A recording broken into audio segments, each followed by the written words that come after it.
दोस्तों मैं हाँ अहमद रज़ा और अज पंजाबी प्रचार स्टूडियो तो तुहाडे नाल असी एक ऐसे महान शख्स की कहानी शेयर करन चले हाँ जिन्होंने सुन के यकीनन तुहानू अपने पंजाबी होने ते फख्र होएगा और नाल नाल तुहानू भी पता चलेगा कि जिहड़ियां इंडिया ते पाकिस्तान नू आज़ादियां मिलियां उहदे पिछे किहड़े किहड़े पंजाबी नौजवानों दीयां कुर्बानियां शामिल हैं।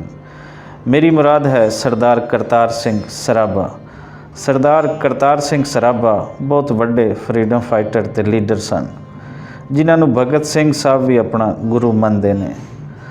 सरदार करतार सिंह सराभा 24 मई 1896 के दिहाड़े पंजाब के शहर लुधियाना विच सरदार मंगल सिंह के घर जमे। मैट्रिक का इम्तिहान खालसा स्कूल लुधियाना तो पास किया।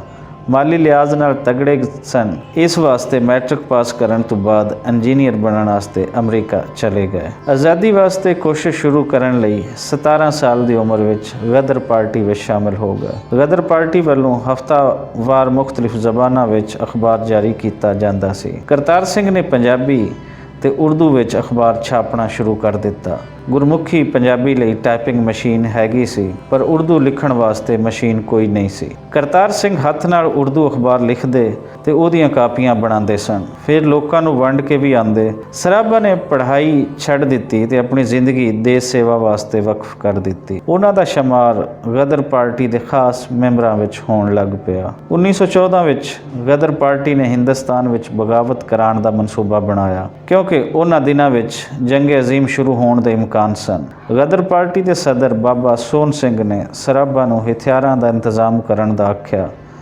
सिर्फ 2 तो 3 दिन बाद सराभा ने 2 पेटियां लियांदियां जिन्हां विच 200 पिस्तौल ते 2000 कारतूस सन। 18 साल के सराभा ने एक अमरीकी हवाई कंपनी तो जहाज़ उड़ान की ट्रेनिंग भी ले ली। सराभा अपने नाल लाला हरदयाल नूं लैके बहरी बेड़े उत्ते हिंदुस्तान आ गए। उधर सिंगापुर जिथे बरतानिया का कब्जा सी उत्थे बरतानिया के हिंदुस्तानी फौजियां नूं गदर पार्टी ने अंग्रेज़ के खिलाफ करन लई अपना अखबार भेजना शुरू कर दिता। वो फौजी इस वजह तो भी बरतानिया के खिलाफ सन क्यों जे बरतानिया उन्हां नूं मुसलमान तुर्की के खिलाफ लड़न भेज रहा सी।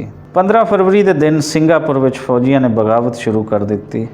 इस तो पहले 15 फरवरी 1915 के दिन गदर पार्टी ने लाहौर विच मनसूबा बनाया कि 21 फरवरी नूं मियाँ मीर ते फैरोजपुर छावणियां विच बगावत करा के दिल्ली तक बगावत वधाई जावे। पर बदकिस्मती नाल पार्टी विच मौजूद एक गद्दार ने अंग्रेज़ नूं यह खबर पहुँचा दी।